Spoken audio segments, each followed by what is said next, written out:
네, 어머니 안녕하세요. 네, 시작하려고 한 거 아닌데 갑자기 불을 꺼버리네요.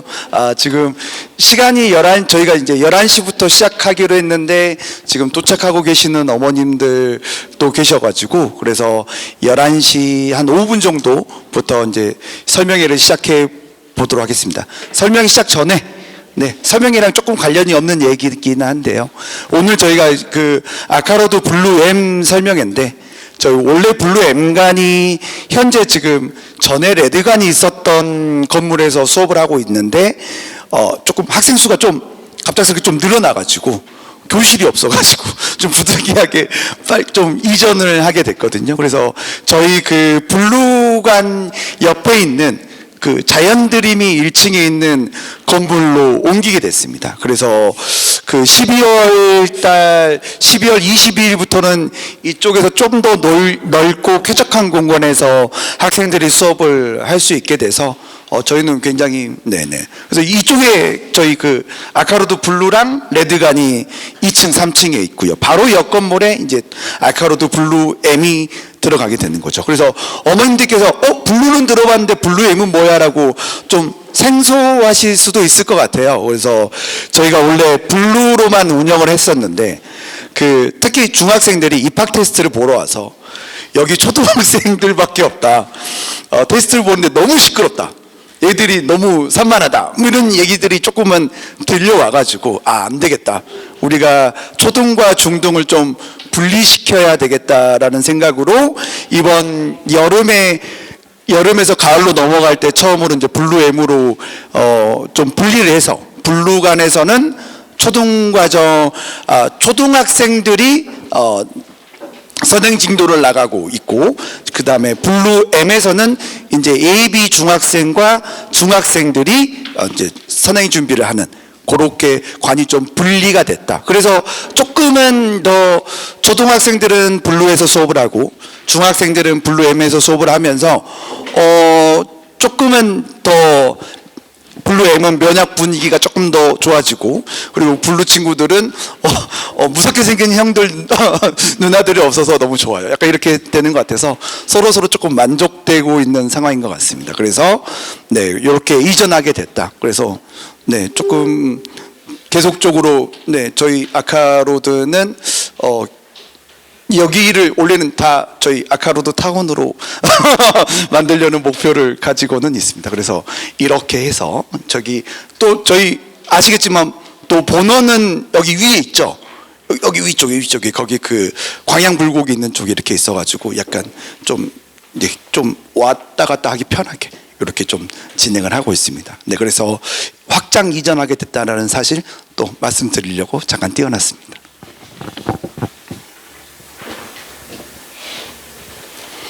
그러면은 이제 5분이 돼서 한번 시작을 해 보도록 하겠습니다. 저희 오늘 그 아카로드 블루 M 설명회를 시작하기 전에 일단 저희 선생님들부터 어머님들께 소개를 해드리는 게 맞다라고 생각이 돼서 어머님들 그 팜플렛 보시면 첫 페이지 보시면 저희 선생님들 사진이 있거든요. 근데 어머님들 사진은 사진인 거 아시죠? 그래서 어머님들께서 사진만 보고 이게 누구냐라고 하실까봐 다 이렇게 명찰을 다 달아놨습니다. 그래서 명찰 보시고 혹시라도 어머님들 그 자녀분들 그 원하는 수업이라든지 듣고 싶은 수업 어떤 선생님이 하시는지 파악하셔가지고 이렇게까지 좀 이른 시간에 어려운 발걸음 하셨으니까 저희 설명회 끝나고 여기 바로 뒤편에 선생님들 다 모셔놓고 어머님들 그 면담하실 수 있게 그래서 확실히 상담실장님과 저한테 듣는 설명도 좋겠지만 실질적으로 그 수업을 하는 선생님께 과연 수업이 어떻게 이루어지고 있는지 어떤 학생들이 있는지 이런 부분들에서 자세히 설명을 들으시면 훨씬 더 도움이 될 것 같거든요. 그래서 그 부분들 그렇게 해주시면 너무 감사하겠습니다. 그러면 일단 저희 선생님들 한 분씩 모셔서 인사드리는 자리 한번 갖도록 하겠습니다. 선생님들 단상 위로 올라와 주세요.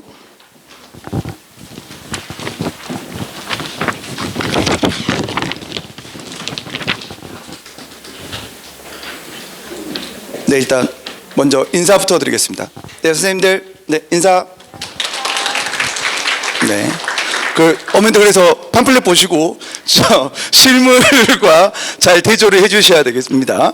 처음 저희 이보희 선생님, 네, 네, 그다음에 현민희 선생님, 네, 그다음에 최정훈 선생님, 네, 임경환 선생님, 네, 김성윤 선생님, 네, 황준하 선생님, 그리고 저희 백이근 팀장님, 그리고 김희겸 팀장님입니다. 네, 그래서 꼭 네, 사진과는 조금 다를 수가 있으니 꼭 확인해 주시고 끝나고 나서 면담도 같이 진행을 해 주시면 너무 좋을 것 같습니다. 네, 선생님들 이제 들어가시고요.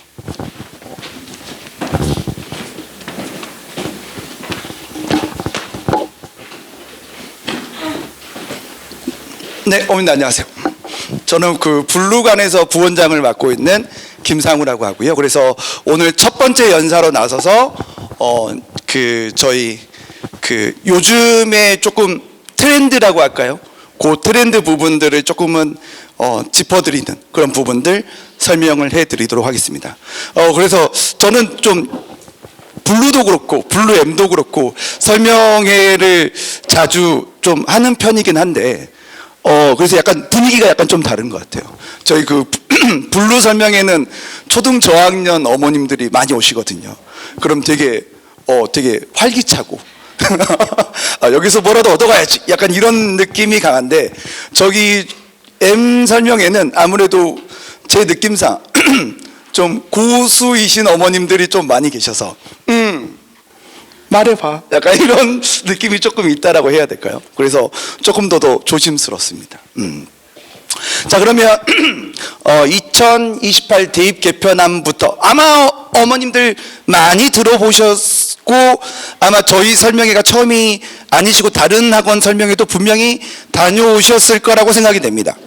근데 이제 결국 뭘 한다는 것도 알겠고 어떻게 변할 건지도 알겠어. 그런데 그러면 내가 뭘 해야 되느냐가 제일 중요한 포인트인 것 같습니다. 결국 내신이 5등급제로 바뀌고 수능이 변화하겠다. 결국 이게 수능이 변화라는 게 바뀝니다. 뭐가 바뀌냐면, 원래는 저희가 인문계랑 그다음에 이공계가 있었죠. 문과 이과가 있었습니다. 근데 문과 이과가 있었는데 이제는 수능이 문과 이과가 통합되죠. 그러면 이제 문과 애들한테 이과 공부까지 시킬 수가 없는 거예요. 그래서 수능이 문과 계열로 통합이 돼서 이과 계열에서 원래 봤었던 부분들이 제외되기 시작하는 거죠. 왜냐하면 통합이 됐는데 낮은 쪽으로 맞춰야지 높은 쪽에다 맞출 수는 없는 거거든요. 그래서 막상 이야기를 들어보면 수능도 쉬워지고 내신도 조금 쉬워진다, 약간 이런 뉘앙스를 정부에서 약간 이런 정책적으로 밀고 있는 거죠. 그래서 사교육이 필요 없어질 것이다라는 뉘앙스를 주고 있는 거죠. 네. 그래서 보시면 알겠지만 결국 예전에 봤던 것들에 비해서 줄어든다 이거죠. 네. 수능 과목에서 과학도 통합과학으로 통합돼 버리고 사회도 통합으로 통합돼 버리고, 그래서 뭔가 약간 이전에는 좀 깊이 있게 선택해서 공부했던 부분들을 약간 두루뭉실하게 넓게 공부해도 된다, 대신 깊이는 낮아진다, 뭐 이런 식의 시그널을 계속 주고는 있습니다. 그래서 이제 여기서 보시면 알겠지만 원래 2등급이었던 애들도 현 바뀌어버린 5등급제로 가면 1등급이 돼버린다는 얘기죠. 그런데 여기에서 저는 의문을 제시할 수밖에 없었어요. 어머님들 이번에 교대 영재원이 원래 예전에는 시험을 보고 뽑지 않았었습니다. 원래는 약간 자소서 같은 거 써가지고 약간 좋은 활동, 뭐 많이 특이한 활동을 많이 한 친구들을 뽑았었거든요. 그렇게 한 몇 년째 유지가 되다가 교수님들이 열이 받았어요. 그렇게 자소서로 애들을 뽑았더니 애들이 문제를 못 풀어요.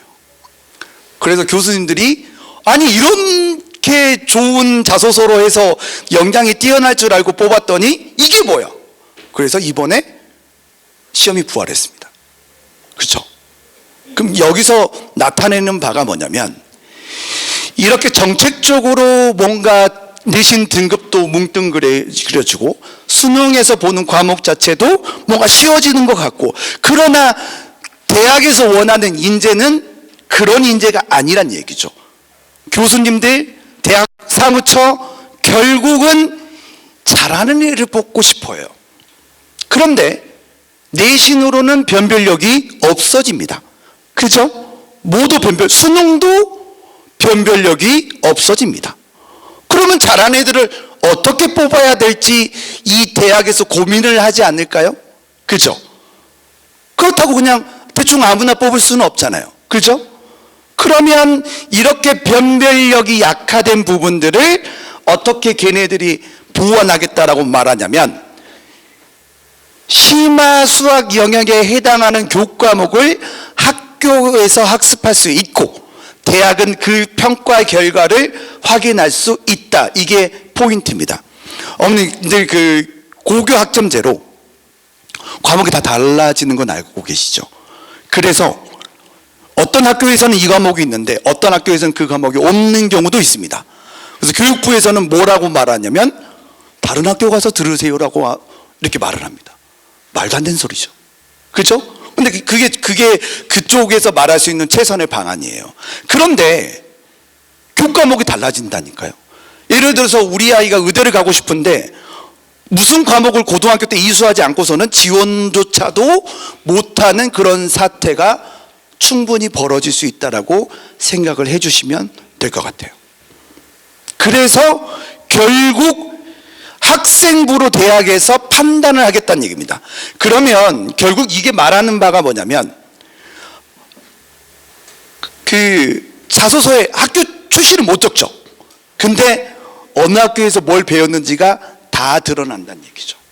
그러면 예전에 저희가 느꼈었던 특목고 자사고는 내신만 좀 손해보고 아무것도 이득이 없는 거 아니야가 이제는 조금은 역전되는 부분들이 생길 수 있다라는 부분들을 어머님들도 여러 설명회를 가시면서 조금 그런 변화들이 좀 감지된다라는 부분들을 충분히 들어보셨을 것 같아요.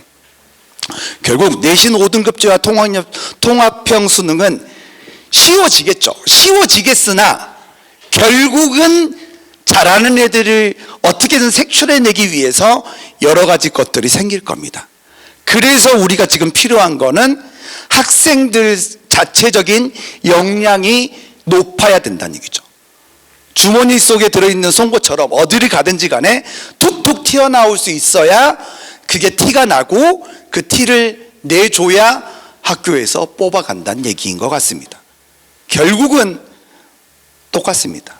네, 아무리 정책이 쉬워지고 아무리 뭔가가 바뀌어도 결국에는 저희는 좀 잘하는 애들을 좋아하는 그 사회 성향이 있죠. 그렇게 해서 계속적으로 이런 부분들은 아름아름. 그래서 이거를 이렇게 변해서 우리 애는 아무것도 안 시켜도 되겠네. 가서 1등급 맞고 수능 1등급 맞으면 좋은 대학교 들어가는 거 아니라고 안일하게 생각했던 사람들은 마지막에 가서 이렇게 바뀐다고요? 이런 거 아니었잖아요 라고 그때 가서 후회해봤자 늦는다는 얘기죠. 그러면 제가 말씀드리고 싶은 포인트는 뭐냐면,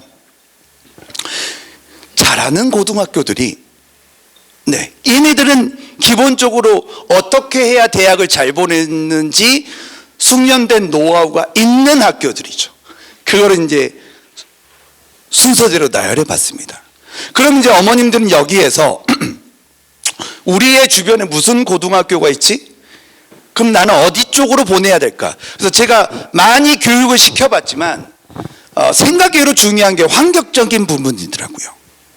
그래서 잘하는 애들이 많이 있는 곳에 가야 애들도 느끼고 변하고 합니다. 아무리 잔소리 해봤자 애들은 바뀌지 않아요. 근데 자기 스스로 느껴야 바뀌는 것 같습니다. 그러면 잘하는 애들이 많이 있는 곳이 확실히 그런 부분들에서 아이들에게 자극을 많이 주는 것 같아요. 근데 그 자세한 부분들은 이제 다음에 설명해 주실 저희 그 백이근 팀장님께서 자세한 사례를 말씀드릴 것 같습니다. 그럼 여기에서 저는 근데 또 서울대도 중요하지만 의대도 중요하잖아요. 그러면 여기에서 보면 어머님도 대충 아, 어디가 괜찮구나라는 거를 말로만 들어왔는데 수치적으로 보시면 눈에 확 보이실 것 같아요. 희문이죠. 세화죠. 중동이죠. 광역자사고로 나와 있는데 얘들은 지역자사고죠. 그죠? 그래서 전국자사고인 상산고나 아니면 요즘에 제일 유명한 용인외대 붙거나 얘네들은 좀 들어가기 힘듭니다. 중등과정 때 올 A를 맞아야 전과목 올 A를 맞아야 지원서를 쓸 수 있어요. 그리고 그 지원서 내에 자기소개서 채워줘야 될 내용들이 영재원이라든지 이런 부분들에서 세부 특기 사항들을 잔뜩 써야 지원할 수 있는 학교라서 실질적으로 거기 간다라고 생각하는 친구들은 기본적으로 초등과정 때부터 엄청 힘들게 빡세게 정말 계획적으로 준비가 되어져야 되는 부분이죠. 그게 아니라면 저는 이 학교들이 어느 정도 어머님들에게 대안을 제시한, 숙명여자고등학교도 마찬가지죠. 그렇죠. 얘네들은 보낼 줄 알아요. 어떻게 해야 거기로 가는지 노하우가 있는 학교들이죠. 그래서 물론 상산고등학교든 용인외대부고든 아니면 하나고든 이런 좋은 학교들도 있지만 그게 아니더라도 얘네들은 충분히 잘하고 있으니까 이쪽으로 조금은 어머님들도 생각을 물론 영재고등학교 제일 좋죠. 네, 거기는 이제 좀 의대 가기 힘들어지니까. 네. 요렇게 해서 그러면 이제부터라도 아니면 지금부터라도 목표를 설정하고 나아가셔야 되지 않을까. 만약에 여기 오늘 오신 학부모님들께서 예비 중학교 아니면 현재 자녀분들이 중학교를 다니고 있는 상황이라면 지금쯤이면 뭔가 목표 설정이 이루어져야 된다라고 저는 생각이 됩니다.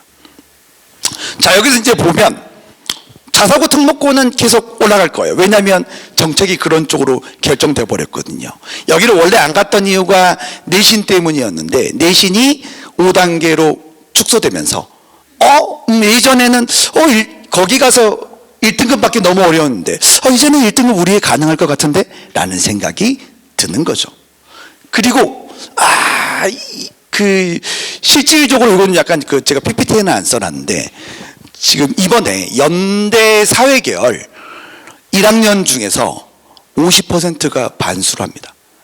자기 신입생 같은 친구였었는데 2학기 되니까 얘들이 다 사라졌어요. 50%가요. 연대인데 사회계열인데요. 우리 애들은 거기만 갔으면 좋겠어요 라고 저도 생각하지만 걔네들도 과감히 던져버리는 결과가 초래했죠.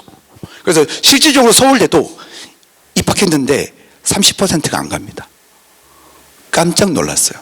저라도 보내줬으면 좋겠는데 그래서 의대 쏠림 현상이 점점 더 가속될 거라고 생각이 되고 실질적으로 문과에서 좋은 취업 자리라고 생각하고 있는 분이 조금 더 좁아진 것 같습니다. 그래서 이제는 문과 쪽으로 좋은 직업을 갖기가 예전보다 훨씬 더 힘들어진 것 같아요. 그리고 방금 전에 보여드렸죠. 서울, 강남 명문고들과 다른 고등학교들과의 격차는 점점 벌어지고 있습니다. 그래서 제가 어머님들께 말씀드리고 싶은 거는 내신과 선행을 둘 다 잡는 부분이 필요하다. 네. 그래서 철저하게 내신 대비를 시켜줄 부분들을 어떻게 해야 되느냐. 그리고 내신만 잘해서 좋은 고등학교 가면 뭐합니까? 가서 완전 망가지면 갈 의미조차도 없잖아요. 가서 잘해야 되잖아요. 가서 잘하려면 준비가 탄탄해야 된다는 얘기죠. 이제 지금 현재 중등과정에 다니고 있는 학부모님들께서는 조금 공감하실 거예요. 시험 기간에 수행평가를 내라고 합니다. 이제 저희 때문에 상상도 못할 일이에요. 그렇죠? 시험 기간에는 시험만 보라고 배려를 해줘야 되잖아요. 근데 요즘 학교들은 시험 기간이고 뭐고 필요 없이 수행평가를 무슨 10장, 15장 내라고 합니다. 시험 기간에요. 그만큼 저희 학생들이 준비하고 대비해야 될 것들이 너무 많아졌어요. 너무 많아졌는데 학교에서는 그런 여유를 주지 않습니다. 그래서 미리 준비된 친구들만 좋은 부분들을, 좋은 성적을 받을 수 있게끔 세팅이 되고 있는 것 같아요. 그래서 미리 준비한 학생들이 유리할 수밖에 없고, 심지어 이제 제가 가르치고 있는 학생에게 들은 건데, 수업 시간에 선생님이 수업을 안 한답니다. 너 나와, 풀었어, 박수, 다음 사람 나와. 선생님이 설명을 안 해준대요. 이미 다 애들이 알고 있다라고 가정하고, 모르는 애들은 거의 배제한 채로 이 지역 대치동에서 수업이 진행되고 있다는 얘기죠. 깜짝 놀랐습니다. 근데 그렇게 되고 있고, 조금 더 심해지는 게 가속화되지 않을까라는 생각은 해봅니다. 그리고 이제 어머님들께서 이제 마지막으로 생각해 주셔야 될 게 제일 중요한 게 이건데요. 초등학교 때는 애들이 이제 경험해 보지 못했어요. 심한 경쟁이라는 걸. 근데 중등과정 가서 처음으로 내신이라는 걸 겪고, 이제 다른 친구들과 경쟁을 하다 보면 되게 힘들어합니다. 너무 많이 힘들어합니다. 그리고 이 부분들에서 학교에서 시키는 게 초등과정에 비해서 너무 많다 보니까 좀 무너지는 친구들이 많이 보이는 것 같아요. 그래서 우리 예전에 너무 잘했는데 중학교 가서 왜 그런지 모르겠어요. 엄마 말도 잘 안 들어요. 이런 학부모님들의 상담이 되게 많은 것 같습니다. 결국 이 친구들에게 적절한 단기 목표와 장기 목표를 동시에 조금 제공을 해서 이 중학교에 올라온 친구들이 뭔가 동기부여적인 부분들을 잃어버리지 않고 뭔가 목적 달성을 위해서 조금 더 매진할 수 있는 여러 가지 장치들이 조금 필요하지 않나라고 생각이 됩니다. 그래서 저의 이 부분들을 종합해 보면 초등과정 때의 선행을 나갔던 것과 중등과정에서의 학습은 결이 조금 달라져야 된다라고 생각이 됩니다.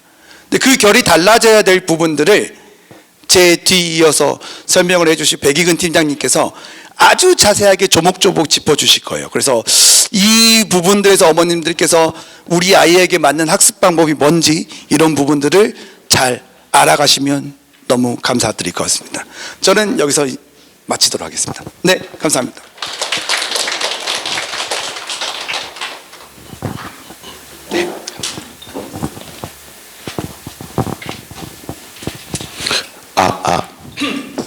네.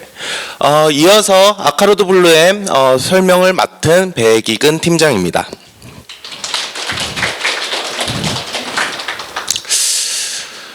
전 과목 성적 관리가 왜 중요한지, 우수한 학생이란 과연 무엇인지부터 먼저 짚고 갈게요. 학교 알림이를 통해서 확인할 수가 있고요. 어머니들께서는요, 각 학교별로 성취 분포를 볼 수가 있습니다. 주목하셔야 될 건 A예요. 네, W라고 썼으니까 휘문 중이고요. 대청 중입니다. D는 너무 많아서 말씀드릴게요. 2학년 1학기 2024학년도 A의 비율이에요. 엄청나죠? 네, 30%. 이게 제일 작은 수치예요, 수학에서. 쉽게 생각을 해보면은 올 A면은 충분할 거라고 생각을 하는데, 올 A라는 거는요, 어떻게 보면은 아이가 전 과목 관리가 된다라고 얘기하기에는 좀 약해요. 왜냐? 고교 1등급 10% 이내를 고려하면요, 60%면요 이 중에 6분의 1만 실제 1등급이라고 해석이 되는 거예요. 즉 A가 아니라 전교권 성적을 목표로 아이들은 학습을 해야 되는 겁니다. 전과목 내신 관리가 왜 필요한지 말씀드릴게요. 우선 수능 변별력이 약화돼서 실제로도 실은 재작년 서울대, 작년 서울대 연대 고대 학생부 반영이 시작됐습니다. 학생부 종합 교과 전형에서는요, 특정 과목, 저희 때랑 다르게 수학 잘한다고 대학에서 붙거나 그러지 않아요. 네, 특정 과목 중심으로 진행되지 않아요. 그런데 이거는 너무 대입 관련된 얘기죠. 자, 자기주도 학습 능력이 대두되고 있습니다. 무슨 얘기냐면요, 뭐만 하면요, 뭐 어떤 자소서 쓰면은 자기주도 학습을 통해서 이게 무슨 얘기지? 스스로 했냐를 확인하는 거예요. 그런데 어머님들 보시기에 우리 아이가 자기주도 학습이 되나? 판단을 할 수 있나요, 지금? 이거 되게 애매모호하거든요. 하지만요, 중학교 내신 전과목 관리가 된다? 그러면 이게 괜찮은데? 자기주도 학습 되는데? 라고 판단할 수가 있어요. 여기서 중요한 건 스스로라는 말이 중요합니다. 아이가 계획을 짜고 그 계획을 실천을 하고 그런 다음에 성적을 받은 뒤 피드백을 하고 일종의 모의고사처럼 자기주도 학습 능력을 키울 수 있는 시기가 중학교 내신이라고 보시면 돼요. 올 A보다는 아이의 성장에 더 집중을 하고 그러다 보면 자연스럽게 주요 과목 올 A가 가능하게 될 거예요. 네, 자기주도 학습 역량이 커졌어요. 그러면 학교 가서 충분히 잘해낼 수 있습니다. 뒤에 있는 사례들로 제가 나중에 말씀을 드릴 건데요. 네, 고교에서는 정말 다양한 활동이 진행돼요. 그리고 저는 평상시에도 자주 얘기하는 게 학생부를 제대로 채우기 위해선 학교 생활을 잘하는 게 좋다라고 얘기해요. 학생부는요, 저희가 외부에서 하는 거는 결국 수정 작업까지밖에 안 돼요. 수정 및 보완. 실제로 학교 내에서 일어나는 걸로 채워질 수밖에 없거든요. 그러니까 학생부 종합전형이 정말 뜬구름처럼 느껴질 텐데 쉽게 생각하시면 그냥 학교에서 이쁨 받는 우리 아이라고 생각하시면 됩니다. 그러면은 이제는 전과목 내신 관리는 어떤 태도적 측면이에요. 아이의 자세를 만드는 측면. 근데 수과학 학업 역량, 즉 똑똑해지는 거 필요합니다. 왜 필요하냐? 내신 변별력이 약화돼요. 내신 9등급제에서 5등급제가 되니까 아까도 봤듯이 1.0이라는 수치가 와닿지가 않아요. 그래서 실제로도 최근에는 뭐 서울대에서는 이런 변형에 대비해가지고 면접 질문을 준비한다는 얘기도 있었고요. 네, 플러스 알파 요소가 존재하게 됩니다. 거기다가 논술 전형도 확대되고 있고요. 지금 우리 아이 중학생인데 이걸 알 필요가 있나? 말씀드리는 부분은요, 방향성입니다. 학교는 뛰어난 아이를 뽑고 싶고 변별력이 약화되는 측면에서 학교는 어떻게든 방법을 찾아야 돼요. 여기서 말하는 학교는 대학교죠. 그 과정에서 우리 아이가 수학이 뛰어나서 똑똑한 아이가 된다면 승부를 잘 볼 수 있겠죠. 네, 각종 추가 요소를 극복하기 위해서 학업 역량 강화가 필요한 거예요. 면접 논술 지금부터 준비하세요. 중학생인데 자세하게 준비할 수 있나요? 이건 불가능해요. 그렇기 때문에 나중을 위한 힘을 키워야 됩니다. 네, 학생부를 위한 다양한 활동의 수준을 높일 수 있는데 학생부는 앞쪽이잖아. 자, 실제로는요, 그 깊이가 깊어져요. 하는 활동, 탐구라든지 보고서의 깊이가. 네, 그리고 제일 중요한 건 이 부분이에요. 예측 어렵습니다. 너무 갑자기 확 변했죠, 최근에. 그러니까 강화된 역량을 바탕으로 이를 대비할 수밖에 없게 돼요. 자, 총정리하겠습니다. 두뇌적 측면, 태도적 측면이라고 그냥 말씀드릴게요. 두뇌적 측면은 역량 강화 측면이고 태도적 측면은 자기주도 학습 능력이라고 생각을 하시면 됩니다. 어머님들은요, 이렇게 생각하시는 거예요. 우리 아이는 두 능력을 모두 갖춰서 뭐든 선택을 할 수 있는 아이가 되는 것을 목표로 잡아야 된다고 봅니다. 그러면 그 부분에 대해서 한번 말씀드릴게요. 어떤 학생들이 서울대 의대를 가는가? 그냥 상위권 대학을 간 거를 통틀어서 얘기를 한 거고요. 전체적인 수치상으로 보는 게 아니라 특정 사례로 말씀드리겠습니다. 이 사례는 제가 가르쳤던 학생들 사례예요. 전과목 성적 관리가 우수했어요. 이 학생은 학교가 그렇게 타이트하진 않았고요. 이 학생의 목표는요, 건축학과였어요. 제가 농담 삼아 내 집 좀 지어줘 이랬는데, 자, 이 학생은 시기가 좀 독특했어요. 원래는 전국자사고를 지원을 하려고 했었는데 그 당시 좀 오래됐습니다. 이미 대학을 들어갔으니까 전국자사고 후기 지원으로 바뀌었어요. 후기 지원으로 바뀐 게 어떤 상황이냐면 예전에는 전기를 지원하고 다른 거를 해도 됐었거든요. 다른 고등학교 선택권이 좋았거든요. 이제는 후기로 바뀌니까 고등학교 선택권 일부를 포기를 해야 됐어요. 근데 얘 성적 좋은데 외대보고 하나고만 걸기에는 불안하지 않나? 왜냐하면 외대보고 하나고는 면접으로 진행을 하고 10분 내외로 짧게 진행이 되니까 저는 불안한 거예요. 혹시 말이라도 절면 어떡해? 말 되게 잘하지만 저는 조금이라도 가능성이 줄어드는 게 걱정된 거예요. 그래서 제가 뒤늦게 영재교 과고라도 써봐. 이때가 2학년 말입니다. 영재교 과고 도전해보는 게 맞을 것 같은데 얘기를 해서 영재교 과고를 지원했고 영재교를 붙었습니다. 합격을 했어요. 가서 나 좀 괜찮은데라고 느끼게 돼요. 치열한 경쟁을 하는데 어찌저찌 계속 살아남으니까 최상위권 도약은 아니에요. 그런데 만족스럽게 살아남는 거예요. 뒤늦게 시작했으니까 얼마나 KMO도 안 했고 불안한 마음이었겠어요. 그런데 자기가 이렇게 스스로 되니까 어느 날 연락을 하니까 자기 생명과학 좀 잘하는 것 같다. 아이들은 보통 돌려서 말할 때 그 얘기부터 시작하는 것 같아요. 자기 의대가 꿈이다 얘기를 저 생명과학 잘하는 것 같아요로 시작을 해요. 그러더니 의대 준비할 거라고 뭐 학교에서는 해준대. 그러니까 도와줄 것 같긴 하던데로 두루뭉술하면서 했는데 이 학생은 연대 의대에 붙었습니다. 학생부 종합전형으로요. 지금은 안 돼요. 영재교 과거에 대해서 의대에 대한 제약이 점점 심해지니까 그 제약에 대해서 푸는 방법은요, 절대평가를 상대평가로 표현하는 방법으로 지금은 제약을 두고 있거든요. 그런데 이 당시에는 이 아이는 운이 좋았죠. 다음 학생입니다. 이 학생도 전과목 성적 관리 우수했어요. 요 전교권 성적이라고 제가 왜 얘기했냐면 얘가 전교 1등이면 전교 1등이라고 썼을 거예요.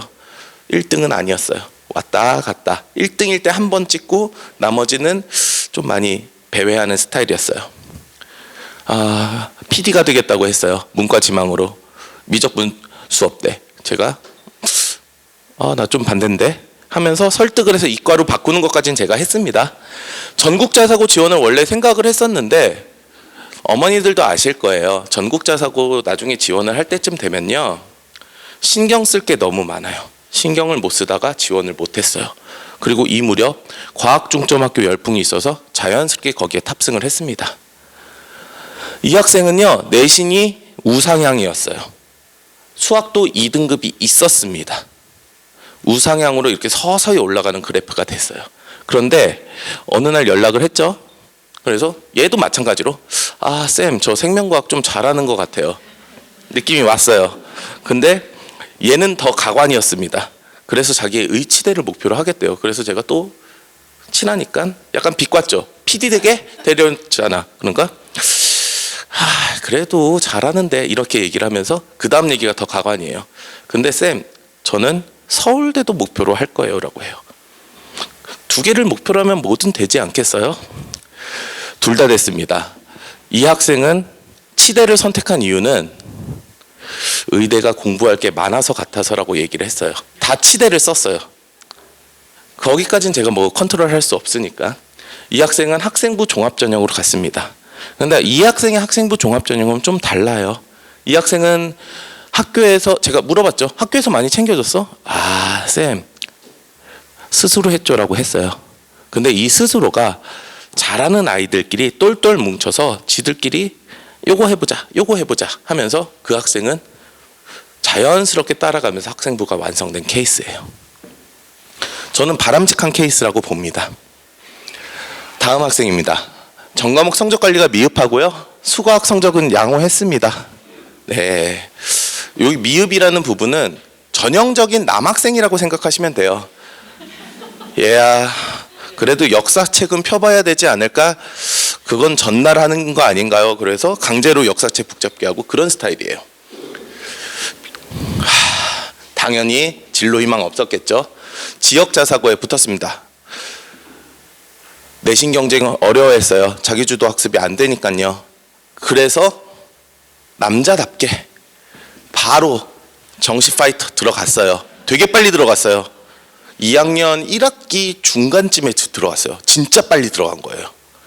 이 학생은 지방국립대 의대 합격했습니다. 수능으로요. 근데 추천 안 합니다. 이제는 힘들어요. 왜? 100% 수능 케이스가 이제 없어질 거니까. 다음 학생이에요. 이 학생은 잔소리 하면은 이러면서도 하는 케이스예요. 그래서 성적 관리가 어느 정도 됐어요. 반에서 한 4, 5등, 3, 4등 이렇게 돼요. 영재고 가고 지원을 했는데 떨어졌어요. 안타깝죠? 그러고서 지역자사고를 지원해서 붙었습니다. 이 학생도 마찬가지로 학교 내신 경쟁에서 어려움을 겪었어요. 이 학생이, 제가 이 학생 케이스 때문에 자기주도 학습 능력을 얘기하는데, 이 학생은 제가 옆에서 꼈을 때는 성적이 나왔는데 벗어나니까 심각하더라고요. 근데 비교적 빠르게 정시 집중을 했는데 그마저도 안 좋았어요. 근데 이 학생 연세대 합격했어요. 성적 안 좋았다며요 이러는데 연대 공대 합격했습니다. 제가 과를 쓰고 싶었는데, 자세히 알려드리고, 과를 쓰고 싶었는데 과 이름이 너무 길어가지고 줄여서 썼고요. 논술 전형으로 붙었어요. 이 학생은 되게 친해서 나중에 만나서 얘기를 했었는데, 이 학생은 영재교 과고를 하면서 키운 학업 역량으로 붙었다고 해요. 논술 붙었다며. 논술 막판에 한 거 아니야? 이 학생 논술 생각조차 안 했습니다. 막판에 수능 망치고서 어떻게 하지 하는데 어머니가 말한 한 줄기 이게 있으니까 잠깐 해볼까 하고 시험을 봤는데 붙은 거예요. 그 무렵에 집중을 해서. 정말 힘든 거예요. 원래 보통 논술 준비하는 사람들 7월부터 준비해가지고 논술학원 다니는데 그러지 않고 붙었어요. 이 학생이 얘기한 건 영재교 과고 때 이렇게 쥐어 짜내는 게 엄청 도움됐다고 해요. 정리를 하도록 할게요. 4명의 학생이 이렇게 있었어요. C 학생은요, 수능 전형 축소로 인해서 지금 어머니들이 주 전략으로 세우기는 좀 애매합니다. D 학생은요, 지금부터 논술로 붙여야지 생각하면 안 되죠. 역량이 강화됐으니까 가능성이 생긴 케이스라고 보시면 됩니다. 저는 A와 B, 특히 B 케이스를 추천드립니다. 가장 현실성이 있어요. 우상향 성장, 학교에서 학생들이 스스로 자기주도 학습이 된 학생들이 스스로 만든 그 당시 그 학교에 우수한 애들이 많이 가게 됐고요. 저는 수업 시간에 자주 하는 얘기인데 친구들 사이에 또 이쁨 받고 잘하는 느낌 나면 알아서 껴준다고 얘기해요. 동아리든 뭐든 본인이 하지 않더라도 이 학생 전형적으로 내공이 조금씩 나오니까 같이 하면서 진행이 된 거예요. 지금도 잘 다니고 있고요. 네. 그러면 이제는 수학에 좀 더 집중해서 말씀드릴게요. 이거는 좀 아시는 내용이라서 이 부분 빨리 갈게요. 고교에서 수학 시험은 수능이랑 학교 내신으로 보면 되는데 문항수는 하나는 30개, 하나는 20에서 다 25 진짜 많습니다. 자, 시간은 하나는 100분, 하나는 50분. 이때 시간 너무 부족하죠. 그래서 학교 내신 거의 암기하듯이 풀 수밖에 없습니다. 자, 전범인데 여긴 좁은 범위. 그래서 암기하듯이 풀 수 있어요. 그러면 이거와 관련돼서 수학 문제 어떻게 구분할 수 있냐? 기본 유형입니다. 비상출판사고 미래엔 출판사입니다. 밑에 거는 고등학교 2학년 교과서예요. 오타가 있네요. 네, 여기는 센에 이렇게 나왔고요. 여기는 블랙라벨 스텝 1에 이렇게 나오게 돼요. 그래서 어떤 유형인지 소개하는 방식으로 나와 있어요. 여기 보시면 사인 법칙의 활용이라고 써 있습니다. 네, 교과에서 소개되는 유형이에요. 그래서 유형서 등에서 문제 유형으로 딱 해서 대표 유형 딱 꽂혀 있는 건데 난이도는 높지 않아요. 기본적인 개념 정도인데 어머님들이 우리 아이가 개념이랑 이런 거 맞췄다 생각하시면요, 이런 문제 맞췄다고 생각하시면 돼요. 그래가지고 손쉽게 풀 수 있어야 되고요. 이 내용을 익혔으면은 심화 과정이 됐다가 아니라 기본 과정이 됐다라고 보시고 그 다음 단계로 넘어가도 문제는 되지 않아요. 물론 정석은 이거보다 훨씬 어렵게 돼 있긴 합니다. 아이고, 죄송합니다. 네, 심화 유형에 대해서 말씀드릴게요. 심화 유형은 지금 설명하기가 좀 복잡한데요. 일단은 옛날 모의고사 문제가 나와요. 그러고서요, 이게 마플 교과서에 실리고요. 요거는 내신고쟁이에 이렇게 실리게 됩니다. 자, 모의고사에 출제되었는데 시간이 지난 거예요. 이런 표현하기 좀 그렇지만 퇴물.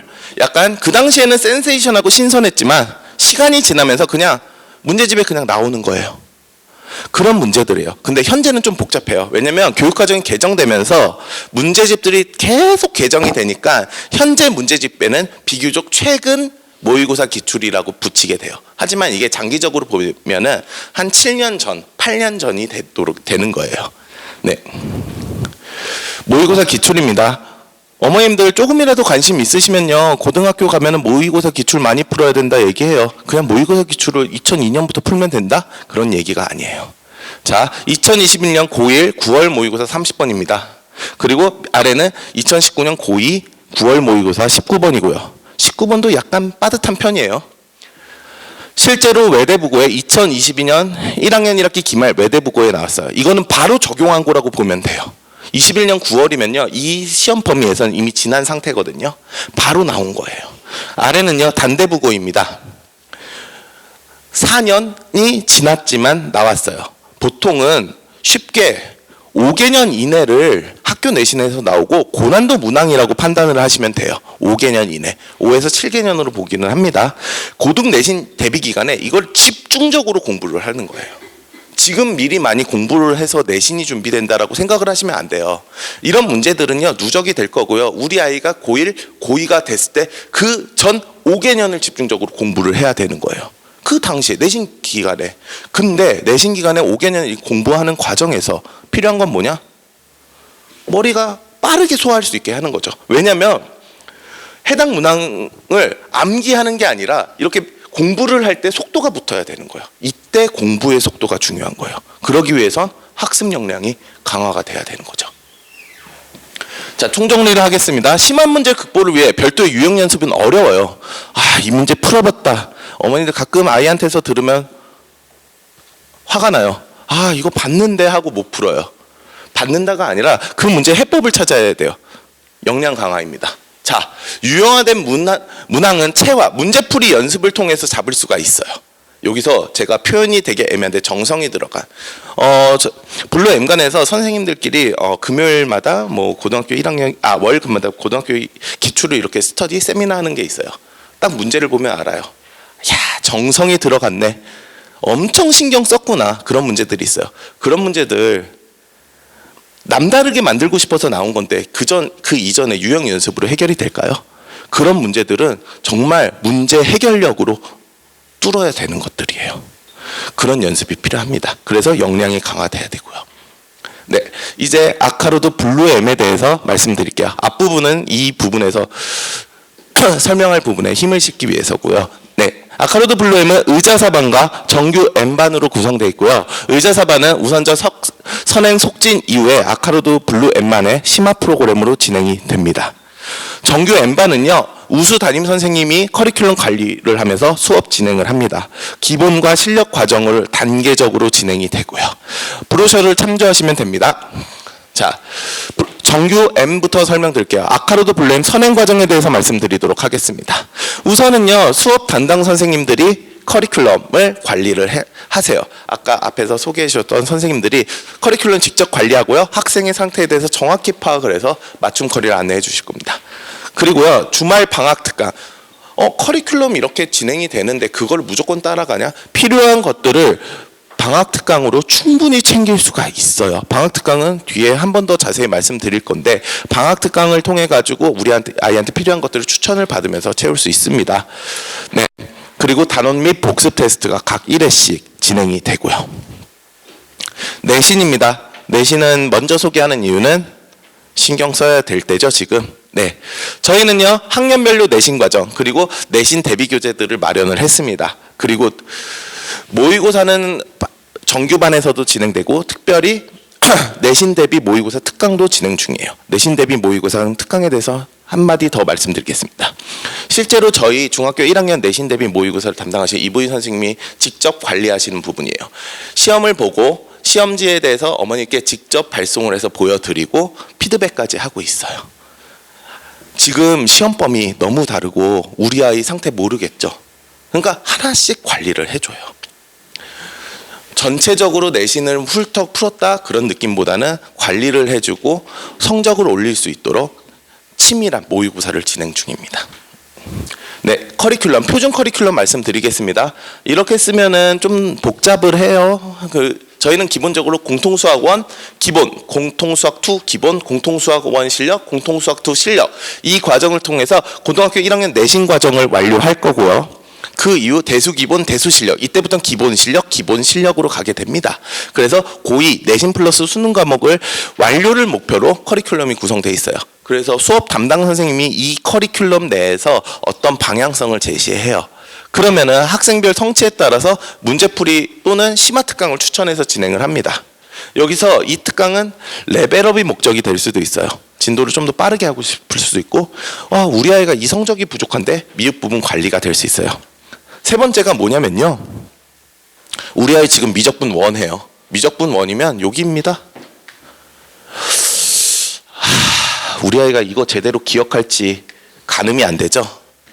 이런 것들을 틈틈이 특강으로 다시 메울 수 있게 저희는 특강 구성을 계속적으로 유지를 할 거고요. 어머님들이 예측할 수 있게 할 겁니다. 네, 커리큘럼 예시를 말씀드릴게요. 대수 기본 정규를 듣고요. 미적분 기본 방학 특강으로 들어요. 의자사반 입반이 목표거든요. 그럼 대수 기본까지만 했으니까 실력 과정이 부족하죠. 실력 정석이 아니라 대수 심화, 주말 또는 방학 특강으로 진행을 합니다. 의자사반 입반을 위해서 레벨업을 하는데, 물론 당연히 중간 입반 테스트는 있습니다. 의자사반은. 네. 두 번째입니다. 공통수학 1 실력을 하고 공통수학 2 기본을 해요. 그러면서 그 다음 학기에 공통수학 2 실력 입반을 하려고 해요. 진도가 급할 경우 이런 경우에 선택을 하게 되는 거죠. 그래서 선행 레벨업에 대해서 구멍 불안감이 생길 수밖에 없잖아요. 그러면은 공통수학원 문제풀이 특강을 방학 동안에 채워서 챙길 수가 있게 되는 거예요. 구성상 빈틈을 틈틈이 채우고 레벨업 심화도 할 수 있도록 잡혀 있는 거예요. 선행 속진을 위해서 하는 과정이죠. 그 다음입니다.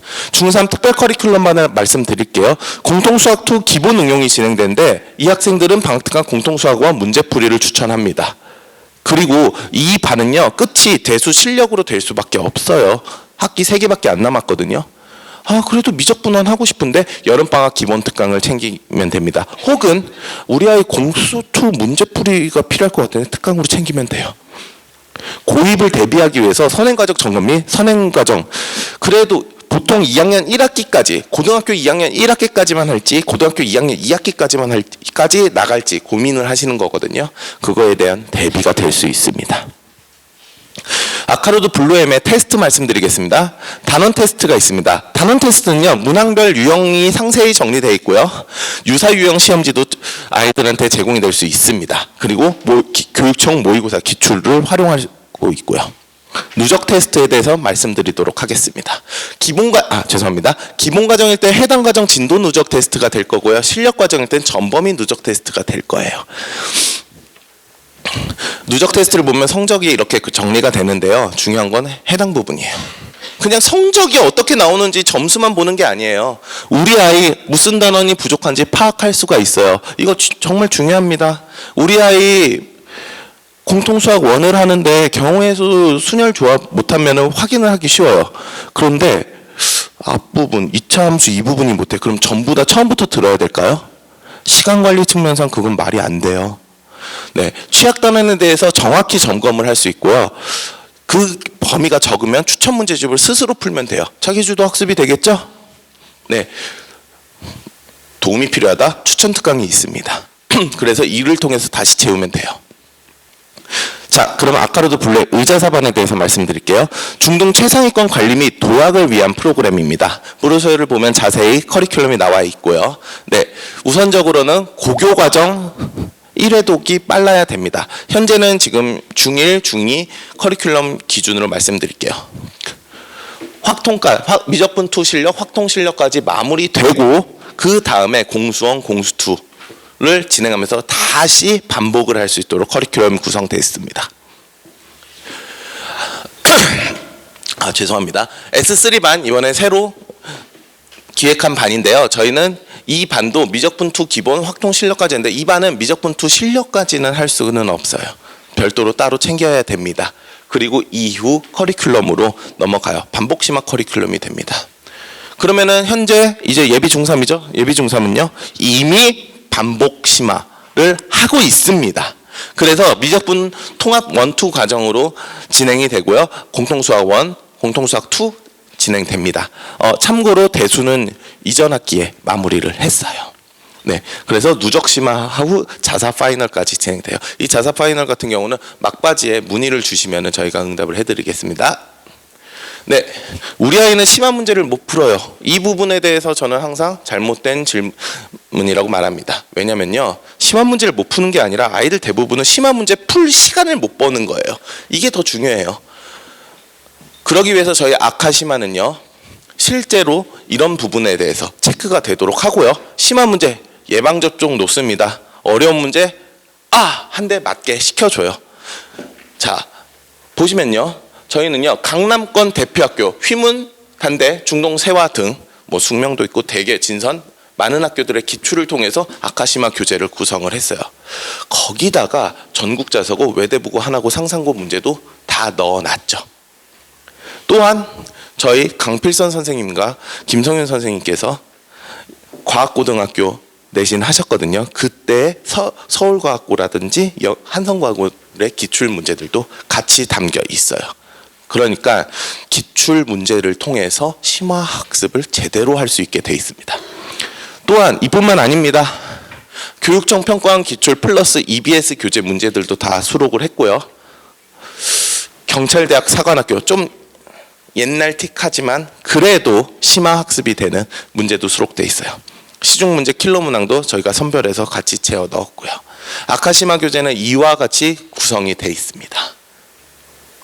네, 아카 에센셜입니다. 아카 에센셜은 저희 의자사반 초반에 시작할 때 다루는 교재인데요. 아무래도 좀 어린 시기에 다루게 되다 보니까 좀 앞부분을 위주로 다루게 돼요. 그래서 공통수학 2에 나오는 원 부분은요, 그냥 답지대로 하면 이렇게 나와요. 그런데 실제로는요, 중등기하를 활용해서 이렇게 풀 수 있어요. 이게 문제 해결력이겠죠?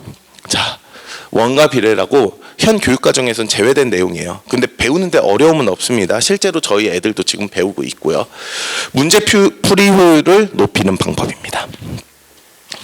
또한 이와 같이 풀 수 있어요. 고1 6월 모의고사 30번은요. 어떤 특정 삼각형 두 개를 찾아내는 방법으로 답을 구상을 할 수는 있어요. 뭐 풀이 과정을 쓰면 달라지고요.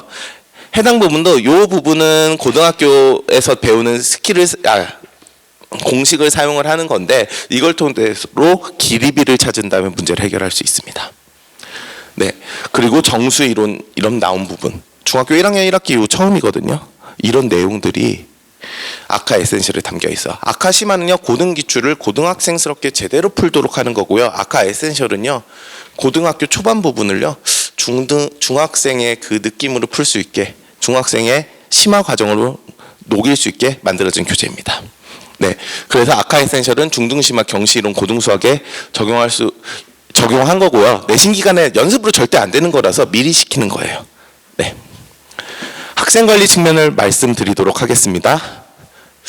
현재 교육부 보도자료 보면요, 내신에 논서수령 평가를 늘려 사고력 문제기력을 키울 것, 말뿐이 아니에요.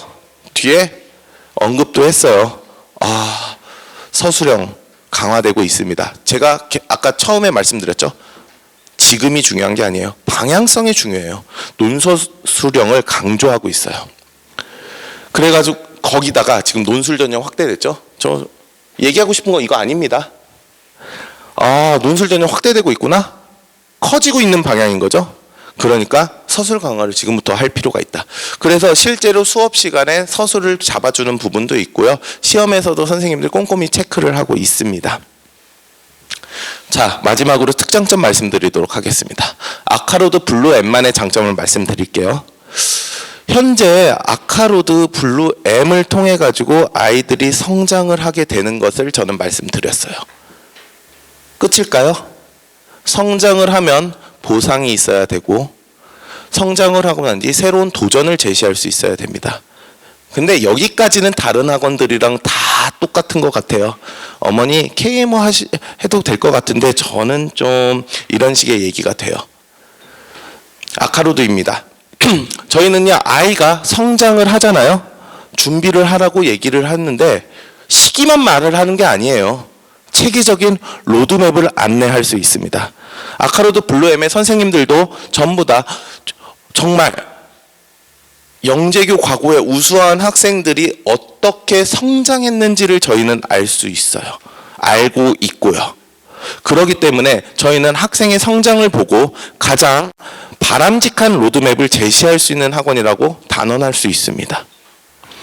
그냥 이때 준비하시면 돼요. 그러세요가 아니에요. 저희는 정말 체계적인 로드맵을 안내할 수가 있어요. 학생의 수준, 목표, 현 상황에 맞춰가지고 이때 이렇게 준비를 해서 이 과정으로 가시면 됩니다. 무엇보다 우수한 강사 선생님들이 학생을 직접 보고 시험을 통해서 판단을 해요. 정말 확실하죠? 선생님이 자세히 봤어요. 그런데 그냥 하세요가 아니에요. 저희 아카로드는 프로그램 자체도 커리큘럼 자체도 검증되어 있습니다. 그렇기 때문에 학생 성장 이유에 대해서 가장 확실하고 안정적인 길을 제시하는 학원이라고 얘기할 수 있어요.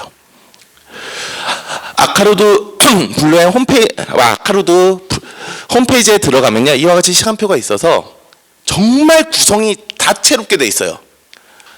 제가 만약에 뭐 KMO만 띄울게면 KMO 딱 하고 하면 되는데 페이지가 너무 늘어나니까 홈페이지로 대신한 겁니다. 아니면은 안내를 주시고 문의를 주시면은요, 바로바로 응답을 해요. 네, 그렇기 때문에 성장 이후에 도전을 하기 위해서 어머니 준비하는 거, 그 과정 과감히 저희가 도와줄 수 있는 거예요. 발 빠르게 도전이 가능합니다. 학생 심화와 실력 과정을 통해서 학업 역량이 강화돼요. 학생이 성장을 하게 됐어요. 그러면은요, 선생님이 판단을 하고 학생의 목표에 따라서 로드맵을 제시해요. 근데 목표에 따라서 두 갈래로 갈려요. 지금은 일반고 최상위를 하겠어요, 의자사반을 안내하면 됩니다. 저희 입장에서. 근데 그 과정에서 내신 관리라든지 이런 측면이 들어가게 되는 거죠. 영재교 가고 도전을 하겠습니다, 얘기를 할 수도 있는 거고요. 그러면서 결국 끝은 저희는 최상위권이에요. 가서 우수한 학생, 좋은 대학 결과를 보장할 수 있도록 성장을 시키려고 하는 겁니다. 우리 아이가 그러면 들러리가 되면 어떡하지? 제가 예전엔 이거 안 믿었어요. 다른 애가 잘 되는 거에 동기부여가 되나. 근데 아까 전에 학생들 예시도 있었죠. 걔네들 제가 이렇게 얘기했었을 때 동기부여가 되긴 했지만 실제로 앞에 학생 사례 A와 B를 봤었을 때 그 학생들이 의대를 가게 된 가장 큰 건 뭐냐면, 내부에서 경쟁을 했을 때 이것 봐라, 잘하는 애들 의대를 가? 나 좀 괜찮은데? 주변에 의해서 변화한 학생들이에요.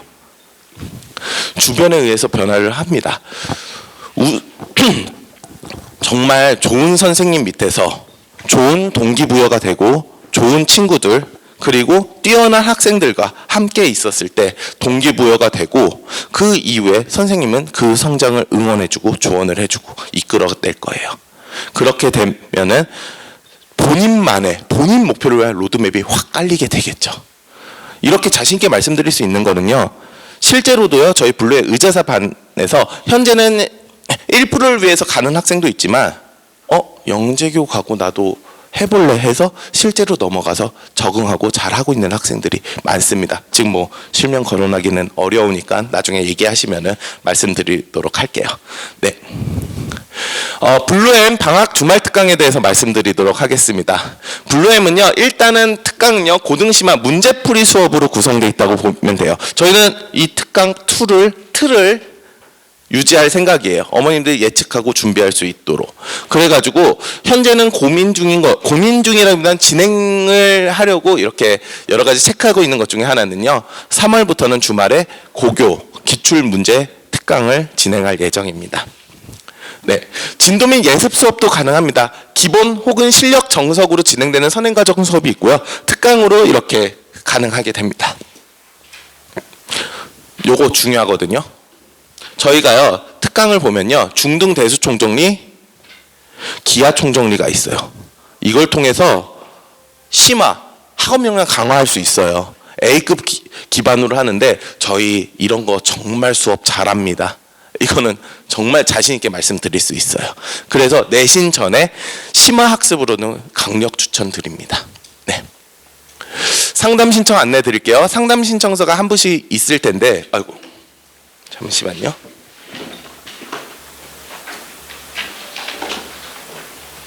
네. 아이고. 죄송합니다. 제가 강제로 복습을 하게 시켰네요. 죄송합니다. 이게.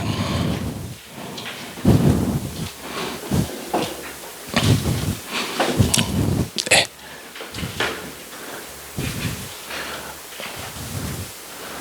이거 한번 쭉 다시 보시고요. 네.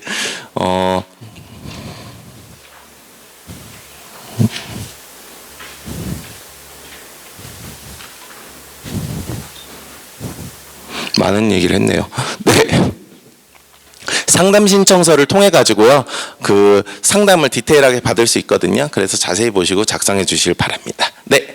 이후에 저희 과학 프로그램 안내를 해준 김희견 팀장님이고요. 저희 중학교 과학 굉장히 중요하니까 자세히 들어주시기 바랍니다. 감사합니다.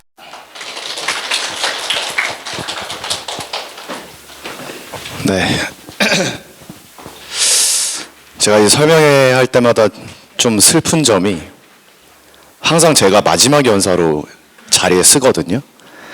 근데 그러다 보니까 가장 이제 적은 어머님들 앞에서 좀 말씀을 드리게 되고 또 심지어 시간 조절도 하면서 해야 돼요. 그래서 시계를 계속 보면서 해야 되는데 그래도 지금 이 자리가 좀 약간 이전보다는 느낌이 다른 게 어머님들이 한 분도 나가시지 않네요.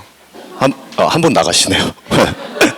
네, 뭐 바쁘시면은 뭐 그렇게 하셔도 되지만은 그래서 제가 항상 이 설명회를 준비를 할 때 어쨌든 귀한 시간을 내주셨기 때문에 제가 조금이라도 더 실질적인 도움을 드릴 수 있는 방법이 뭘까 많이 고민을 했거든요. 그래서 지금의 이 시간이 굉장히 가치 있는 시간이 될 수 있도록 제 준비를 많이 했습니다.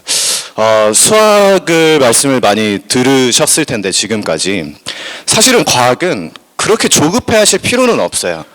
이 시작하는 시점에 대해서 너무 전전긍긍 하실 필요도 없고요. 근데 하지만 만약에 시작을 하기로 결심을 하셨다면 최대한 시행착오를 줄이시긴 해야 됩니다. 왜냐하면 이 과학이라는 과목은 투입한 시간 대비 사실 산출이 잘 나오지 않을 수 있는 과목이기도 하고 그리고 중요한 건 아이들 수학 공부할 시간을 확보를 해줘야 돼요. 그래서 오늘은 입시 얘기를 먼저 시작을 해서 저희가 궁극적으로 나아가고자 하는 방향에 대해서 먼저 살펴볼 거고요. 그리고 다시 현재 시점으로 돌아와서 지금 이 시점에서 어떤 마인드를 가지고 어떤 전략을 갖고 있어야 될까에 대해서 이야기를 나눠볼 겁니다. 그리고 그것을 바탕으로 이 공부의 방향성 그리고 방향성을 저희 아카로드 과학팀에서 어떻게 시스템적으로 체계화했는지를 말씀드리려고 합니다. 자, 다시 제대로 인사드리겠습니다. 저는 아카로드 입시전략팀장 김이겸입니다. 반갑습니다.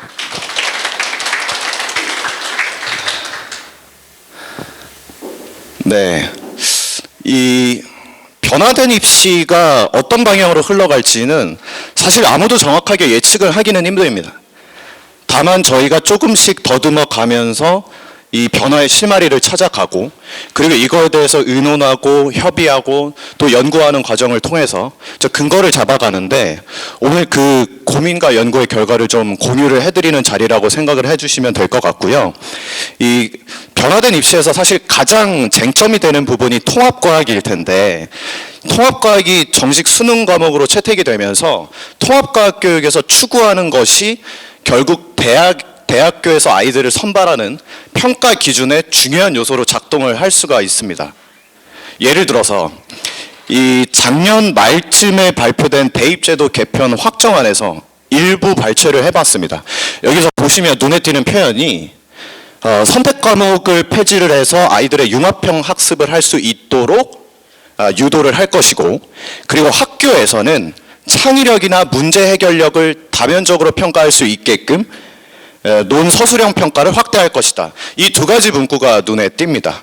근데 두 번째 같은 경우는 어차피 지금 학교에서도 서술형 평가를 하고 있기 때문에 서술형 유형의 문항의 비중을 늘린다 정도로 이해를 하면 될 것 같은데 당최 이 융합형 학습이라는 게 어떤 식으로 이루어지는 거냐. 저희가 얼핏 생각했을 때는 골고루 여러 가지 과목, 지금 물화생지 과목을 잘 공부를 해야 되는 건가? 뭐 이 정도의 생각이 들기는 합니다만 이게 구체적으로 어떻게 실체화될 수 있고 아이들을 어떤 방식으로 평가를 하겠다라고 하는 건지는 좀 모호한 측면이 있기는 합니다. 어쨌든 이런 키워드들이 눈에 띄고요. 그리고 같은 이 교육부에서 이 공시를 하고 있는 교육과정 해설서입니다. 어머니도 참고적으로 말씀을 드리면 이 개정교육 과정에서 지금 2022 교육과정으로 넘어가는데 지금 현재 초등학교 6학년 즉 중학교 1학년을 올라가는 친구들은 개정된 중등과학을 배우게 되고요. 그리고 현재 중3에서 고등학교 1학년으로 올라가는 친구들은 개정된 통합과학을 배우게 됩니다. 근데 이전 개정의 통합과학이랑 지금 개정된 통합과학의 교육과정은 사실 크게 차이는 나지는 않아요. 내용적으로는 거의 비슷한데 이 앞뒤로 과학의 기초 또는 과학과 미래 사회라는 단원들이 좀 추가가 됐습니다. 간단하게 설명을 하면은 이제 과학의 기초라는 것은 과학이라는 것을 탐구할 때 뭐 기본량 아니면 단위, 측정과 같은 기본적인 도구들을 다루는 그런 단원이라 보시면 되고요. 그리고 현대적으로 탐구하는 방식이 많이 발전을 했기 때문에 예를 들어 이제 컴퓨팅 아니면 인공지능, 빅데이터 같은 것들을 어떻게 과학 탐구에 활용을 할 수 있느냐 라고 하는 좀 비교적 정성적인 단원의 내용이라서 핵심적인 내용 요소들은 사실 크게 변화하지 않는다고 보시면 될 것 같아요. 근데 여기에서 덧붙인 말이 아이들이 통합과학을 공부를 할 때 총 3가지 역량에 집중을 해서 학습을 해야 된다라고 이 교육과정 해설서에서 공시를 하고 있는데 그 부분이 요 앞에 보이시는 이 3가지 역량입니다. 첫 번째가 지식 이해, 두 번째가 과정 기능상의 역량, 세 번째가 가치 태도상의 역량이에요. 일단은 저희가 이 단어 자체가 크게 와닿지는 않지만 이런 것들이 있다 정도를 좀 확인을 해두시고 이거에 대한 구체적인 논의는 조금 후에 하도록 하겠습니다. 자, 이제는 좀 궤를 바꿔서 이전까지가 교육부의 교육 목표였다면 사실 아이들을 평가하는 기관은 평가원이거든요. 근데 평가원을 교육부의 산하기관 정도로 생각을 하는 분들이 계세요. 근데 완전히 구분된 기관들이고요. 평가원은 쉽게 말하면 수능에서 아이들을 어떻게 평가할 거냐, 아이들을 어떤 식으로 변별을 할 거냐에 대한 기준을 제시하는 기관입니다. 그래서 이 평가원에서 변화된 교육 과정에 맞춰서 이 물화생지라고 하는 과학의 여러 범주의 내용을 관통하고 통합할 수 있는 역량을 평가할 거다 라는 이야기를 하고 있고, 아마도 이것은 제가 좀 전에 언급을 했었던 교육부 교육과정에서 언급이 됐었던 융합형학습과 관련이 있을 겁니다. 그리고 두 번째는 개정교육 과정이니까 행동 영역을 수정 보완하겠다라는 표현을 하고 있거든요. 이 행동 영역은 쉽게 말하면 아이들이 어떤 문제를 맞닥뜨렸을 때 어떤 방식으로 반응을 해야 되냐, 즉 문제를 어떻게 해결을 해야 하냐, 아이들의 어떤 역량을 필요로 하냐에 좀 초점이 맞춰진 거라서 행동 영역에 해당하는 세부적인 항목들을 제시를 해주고 있어요. 근데 어머님들 보시면 아시겠지만 사실 이 말들이 저희들한테 크게 와닿지는 않는 표현들이거든요. 문제를 인식한다, 가설을 설정한다서부터 해서 이 결론을 도출하는 과정까지. 근데 너무 심각하게 생각을 하지 않으셔도 됩니다. 지금 앞에 보이시는 이 행동 영역을 간단하게 한마디로 요약을 하면 과학적 탐구 과정이라고 요약될 수 있어요. 다시 말해서 아이들이 어떤 문제를 해결할 때 그냥 훈련의 영역에서 훈련이 잘 되어서 문제를 기계적으로 푸는 것이 아니라 문제 하나하나를 풀어가는 과정에서 과학적 탐구라는 것을 이해하고 있는지를 중점적으로 평가를 하겠다는 그런 메시지를 보여주고요. 세 번째는 이전까지는 어떻게 교육하고 평가하는지에 대한 얘기였다면 실질적으로 아이들을 선발을 하는 주체는 대학이기 때문에 이 대학교의 입장이나 스탠스를 좀 볼 필요가 있는데, 올 초에 서울대 입시정책 포럼이 있었습니다.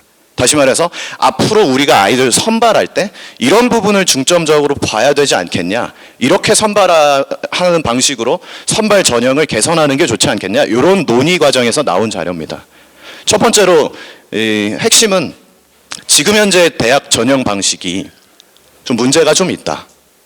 왜냐하면 정시가 위주가 된 전형이기 때문에 수도권 아이들로 합격생들이 좀 쏠리는 현상이 하나가 있고, 그리고 두 번째는 애들이 도망을 가요. 그러니까 합격을 해놓고 등록을 하지 않는다든지 아니면 반수를 합니다. 수능을 봐서 의대를 가려고. 그래, 이런 것들에서 인재풀이 로스가 계속 나니까 서울대 입장에서는 이 수시와 정시의 비중 자체를 좀 제고해야 되는 거 아니냐? 즉 수시에서의 선발 비중을 좀 높이고, 다만 이 수시에 선발을 할 때 아이들의 학업적인 역량을 종합적으로 평가하는 방식으로 전형을 개선하는 게 좋지 않겠냐라는 논의가 이루어지고 있거든요. 이게 지금 현재 이루어지고 있는 거기 때문에 앞으로 짧게는 2, 3년 아니면은 이 개편된 수능이 시행될 때쯤에 아마도 이런 것들이 적용되지 않을까라고 예상을 해봅니다. 자, 그래서 예를 들면 이제 수시 정시 같은 경우는 공통적으로 학생부에 대한 평가가 들어가는데, 이 학생부 내에서 아이들이 어떤 수업을 이수를 했는지, 그리고 이수의 이제 결과물은 어떤지 뿐만이 아니라 학업 외적으로 탐구 내용이나 행동 발달 상황 아니면 세부 특기 사항 같은 것들을 면밀하게 분석을 하겠다라는 의사를 표했고요. 그렇기 때문에 어머님들이 이제 생기부 관리, 그 중에서도 제일 중요한 거는 내신이긴 합니다만 이제 다방면으로 생기부 관리를 해 주셔야 되고, 거기에다가 추가적으로 눈에 띄는 게 수시에서 아이들을 선발을 할 때 생기부로서 이제 평가를 할 때 정확하게 객관적인 아이들의 역량을 평가하는 것이 좀 부족하니 여기에다가 심층 면접을 통해서 추가적인 검증을 거치자라는 이야기가 나오고 있어요. 그래서 이 심층 면접의 이름이 창의 융합 역량 평가입니다. 그래서 지금까지 나온 얘기들을 좀 종합을 해보면 아이들을 어떻게 교육을 할 것이냐 또는 어떤 식으로 평가를 할 거냐, 대학이나 고등학교에서는 아이들을 어떻게 선발을 할 거냐, 이 모든 얘기들을 다 관통하는 하나의 키워드들이 있는데 그게 어떤 것인지 혹시 보이십니까? 바로 창의와 융합이라는 키워드입니다. 제가 이 입시를 분석한 시간이 짧지 않은 그 시간 동안 지금처럼 창의랑 융합이라는 키워드가 이렇게 강조되고 반복된 적이 없었거든요. 그러면 이게 지금 현재 앞으로 나아갈 과학교육의 궁극적인 목표가 될 수도 있다라는 소리예요. 하지만 지금까지 과학교육은 어땠냐면 아이들한테 문제 잘 풀어주고 또 스킬 가르쳐주고 제한된 시간 내에 효율적으로 시험을 잘 볼 수 있게끔 하는 게 굉장히 중요했어요. 그리고 솔직히 말하면 고등부 과탐 선생님들 그런 것들 되게 잘 하십니다. 저도 그 부분을 리스펙하는데, 근데 과연 동일한 방식으로 동일한 효과를 얻을 수 있을 것이냐, 이거에 대해서는 모르죠. 고민을 해봐야 되는 문제죠. 그래서 지금껏 나온 내용들을 바탕으로 그러면 과학 공부를 어떻게 해나가야 되냐라는 방법론적인 측면을 말씀을 드리려고 하는데요. 좀 전에 나왔던 이 통합과학을 교육할 때, 통합과학을 배울 때 아이들에게 세 가지 역량을 고루 함양할 것을 강조를 했다라고 했습니다. 그래서 저희가 아이들을 가르칠 때도 이 세 가지의 포인트를 맞춰서 소개를 해드리려고 합니다. 자, 첫 번째가 지식 이해적인 역량이었습니다. 간단하게 설명을 하면 교과서의 내용을 이해하고 숙지하고 있니? 정도로 표현을 할 수 있는데, 사실 좀 더 자세하게 표현을 해보면요, 개념이라는 것을 일반화하는 과정을 통해서 도출할 수 있냐? 요 개념에 가까워요. 아이들이 보통 일반적인 개념 학습을 하는 친구들은 개념을 외우죠. 외우고 까먹죠. 까먹고 다시 공부하고 이런 것들을 반복을 하는데, 사실은 어떤 과학 지식이라는 게 확장되는 과정을 살펴보면 한 세 가지 정도로 나눌 수 있거든요. 일단은 자연현상을 관찰하고요, 여기에서 규칙을 찾아내서 일반화하는 과정이요. 제가 최근에 좀 자주 접하고 있는 논리학 서적이 있어요. 거기에 그런 구절이 나오더라고요. 세상은 논리적으로 구성되어 있지 않다. 다만 인간이 세상을 논리적으로 이해할 뿐이다. 뭐 이런 표현이 나옵니다. 그러니까 자연현상이라는 건 기본적으로 복잡성을 가지고 있어요. 얼핏 봤을 때 논리성이라는 게 보이지 않습니다. 하지만 이 안에서 내가 관심을 가지고 있는 요소들을 뽑아내서 이 녀석들의 인과관계를 인식하는 거죠. 논리를 만들어가는 과정인데, 사실 제가 말씀드린 부분은 학자들이나 아니면 교육 당사자들 선에서만 고민이 이루어지고 있어요. 그러면 아이들은 그 고민의 과정에서 참여하지 못한다는 게 좀 아이러니인 거죠. 저는 그런 아이들을 끌어내서 스스로 개념화를 할 수 있게끔 유도하려고 많이 노력을 하고 있고, 그 과정을 능동적 개념화라고 표현을 합니다. 그래서 가령 예를 들어서 제가 사용하는 교재 같은 경우에는 관찰을 하게 해요. 그래서 어떤 패턴이 보이는지 충분히 생각을 하게 하고, 또는 배웠던 개념이랑 다르게 적용되는 상황에서 어떻게 될 것이냐를 스스로 완성하면서 교재를 구성하게끔 합니다. 자, 이런 식으로 개념화를 이끌어내고 있고요. 그리고 두 번째 역량은 과정 기능상의 역량입니다. 여기는 쉽게 말하면 알고 있는 개념을 바탕으로 문제 해결할 수 있어? 요 정도 차원이에요. 근데 이것도 좀 더 엄밀하게 들어가 보면 과학적 탐구에 입각해서 문제 풀 수 있니? 거든요. 근데 이 과학적 탐구라는 것은 좀 전에 평가원에서 아이들 평가할 때 행동 영역으로 제시됐던 것들을 제가 요약한 단어였어요. 다시 말해서 아이들이 문제를 해결할 때는 탐구 과정이라는 것을 인식하면서 해결하는 게 바람직하다라고 가이드를 주고 있습니다. 근데 도대체 탐구 과정을 인지한다라는 게 어떤 의미냐? 이거는 이렇게 보실 수가 있는데, 첫 번째는 문제 해결 과정을 세분화하는 거예요. 보통 아이들이 문제를 풀다가 틀리면 앞부분의 개념을 뒤적거립니다. 내가 뭔가를 몰라서 틀렸다고 생각을 할 테니까요. 하지만 실제로 아이들이 틀린 문제를 보면 문제를 인식하는 과정에서 어떤 오류가 범해졌을 수도 있고요. 아니면 문제에서 구하라고 하는 것과 내가 구한 것이 일치하지 않는 것일 수도 있고요. 아니면 단순하게 문제를 푸는 과정에 계산 실수일 수도 있고요. 굉장히 다양한 측면에 다양한 층위의 실수가 발생할 수 있는, 오류가 발생할 수 있는 영역이 있는데, 그런 것들을 발견하기 위해선 아이들이 이미 의식적으로 문제 하나를 해결할 때 해결 과정을 세분화할 수 있어야 돼요. 그리고 그런 게 돼야지만 부가적으로 내가 어떤 과정에서 문제가 있었는지 구체적인 반성을 할 수 있게 됩니다. 그래서 이 세분화라는 것들은 뭐 제가 아이들을 교육하면서 많이 이제 강조를 하는 내용이기 때문에 뭐 어머님들이 이런 것들을 꼭 기억을 하실 필요는 없지만, 뭐 대략적으로는 문제 인식 과정과 문제 해결 과정을 구분하도록 하는 습관, 그런 습관들이 결국에는 아이들의 문제풀이 퀄리티를 많이 올려줄 겁니다. 물론 문제를 굉장히 많이 풀다 보면 저 어느 정도는 문제 해결 능력이 올라가는 부분은 있지만, 그게 제가 아까 표현한 시행착오가 될 수가 있는 거라서 이런 부분을 좀 아이들은 마인드를 좀 가지고 있어야 되고요. 여기 이제 물리 심화 교재에 나와 있는 문제 샘플입니다. 이 두 문제가 완전히 똑같은 문제고요. 첫 번째 문제 같은 경우에서 뭔가를 구해라라고 한 것을 구하는 과정에 필요한 요소를 소문제로 재구성한 거예요. 그래서 사실은 왼쪽의 문제를 풀렸을 때와 오른쪽 문제를 풀렸을 때 아이들의 정답률 차이가 굉장히 많이 나는 이유는, 어떤 것을 구하려고 할 때 이것을 구하기 위해서 필요한 요소들이 뭐지?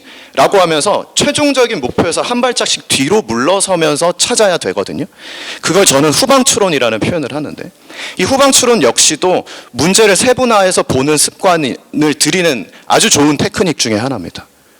그래서 이런 식으로 교재를 구성을 하고 있고, 이제 마지막 역량이 가치 태도적인 역량인데, 사실 굉장히 공기 같은 단어들이에요. 가치라는 단어, 태도라는 단어들이. 근데 이런 것들을 함양해야 된다라고 하면서 교육 과정에서 부연한 설명이 세 가지가 있습니다. 이 첫 번째가 창의성이고요. 두 번째가 융합적인 접근, 세 번째가 소통 능력이에요. 그럼 여기서도 또 한 번 창의랑 융합이라는 단원이 등장을 했습니다. 그러면 지금 이 시점에서 제가 지속적으로 등장하고 있는 창의나 융합이라는 게 무엇인지 좀 자세하게 설명을 해드리려고 합니다. 사실은 제가 이 자리에 서서 어머님들께 오늘 전달을 해드릴 수 있는 말씀 중에 가장 중요한 부분이 아닐까 싶은데, 말로써 설명을 해드리는 거라서 좀 주의 깊게 들어주셨으면 좋겠습니다. 창의라는 건요, 내가 알고 있는 것을 바탕으로 생소한 것을 해석할 수 있는 능력을 의미를 합니다. 다시 말해서 교육 과정에서 창의라는 것은 아이들한테 기발함을 요구하지 않아요. 그렇기 때문에 우리 아이가 창의성이 부족해서 창의적인 문제 해결력이 없다라고 하는 것은 약간 정확하지 않은 표현일 수 있습니다. 그렇기 때문에 오히려 창의는 출제자가 어떤 의도로 이 자료나 제시문을 줬는지를 해석하는 것에 좀 더 가깝고, 그리고 두 번째가 융합이라고 하면 물리, 화학, 생물, 지학을 골고루 공부하면 되는 거 아닐까? 요 정도로 판단을 하거든요. 근데 좀 전에 얘기했다시피 자연현상이라는 것은 두루뭉술하고 복잡성이 있다고 했어요. 그렇기 때문에 내가 어디에 초점을 맞추냐에 따라서 다양한 개념이 파생될 수 있거든요. 그래서 문제 출제자가 아이들로 하여금 어떤 한 과목이나 단원에 대한 역량을 평가하고 싶다면 그런 두루뭉술한 자연현상을 재련하고 단순화시켜버리면 됩니다. 근데 반면에 융합적인 역량을 평가하고 싶다고 한다면 덜 깎아내고 덜 재련해서 있는 자연현상을 그대로 보여주면 돼요. 예를 들면 내가 물체 운동에 관해서 아이들의 이해를 확인하고 싶다라고 생각을 한다면 나무도막이 평평한 수평면을 미끄러져 가는 이 과정에서 마찰력 이외의 힘이 존재하지 않는 상황을 가정해버리는 거죠. 현상을 극히 단순화해버리는 겁니다. 근데 하지만 아이들의 융합적 역량을 평가하고자 한다면 가령 이렇게 변하는 거예요. 달리는 사람이 있다. 달리는 사람이 땀을 흘리고 있고 이 사람이 달리고 있는 지역의 기후는 습하고 포화 수증기압이 높다. 이런 식이 되면 아이들은 운동의 측면에서 그리고 사람의 체온 조절의 측면에서 마지막으로 땀이 증발하고 기화할 수 있는 환경 조건에 대해서 모두 고려를 해봐야 됩니다. 다시 말해서 물리를 열심히, 화학을 열심히 한다고 해서 융합적 능력이 생기는 게 아니라 정제되지 않은 어떤 생소한 현상에서 자기가 알고 있는 것을 끄집어내는 연습을 지속적으로 해야지만 융합적 능력이라는 게 생기거든요. 그럼 공통적으로 창이나 융합은 읽어내는 능력과 아주 큰 관련이 있어요.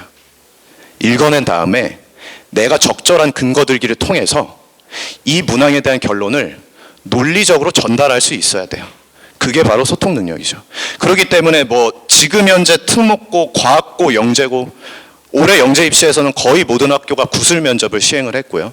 그리고 좀 전에 보여드렸다시피 서울대는 심층 면접을 구술 또는 토론의 형식으로 평가를 한다라고 했고, 종합했을 때 가치 태도적인 역량이라는 것은 좀 더 명확한 단어로 바꿔보자면 결국 독해력과 논술, 구술력을 의미한다고 보시면 될 것 같습니다.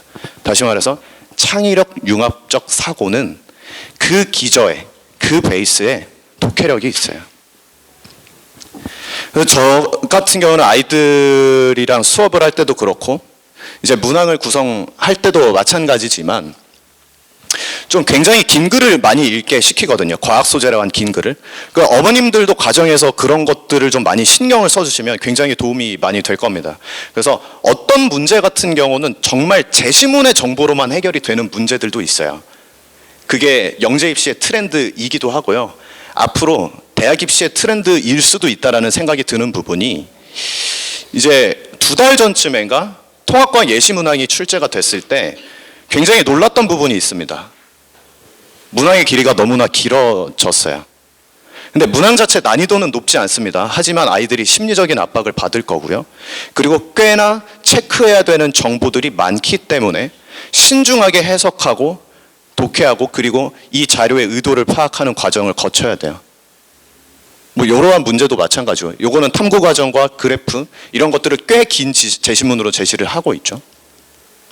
그래서 결국에는 문제 상황이 무엇인지 그리고 이 문제를 출제한 의도가 뭔지 데이터를 어떻게 효율적으로 빠르게 해석할 수 있는지는 독해력의 범주에 해당하는 부분이라서 이런 부분들이 많이 연습이 돼야 될 것으로 예상되고 있습니다. 자, 요거는 제가 쓰는 교재 예시 문항입니다. 비문항 내용의 소재를 따와서요. 이거를 문제화한 건데요. 아이들이 똑바로 읽지 않으면 정확한 답을 구할 수 없는 형태고 반면에 정확하게 독해를 한다면 답을 기반 지식이 좀 부족하다 하더라도 작성할 수 있는 형태의 문제예요. 이런 식으로도 아이들을 연습을 시키고 있습니다.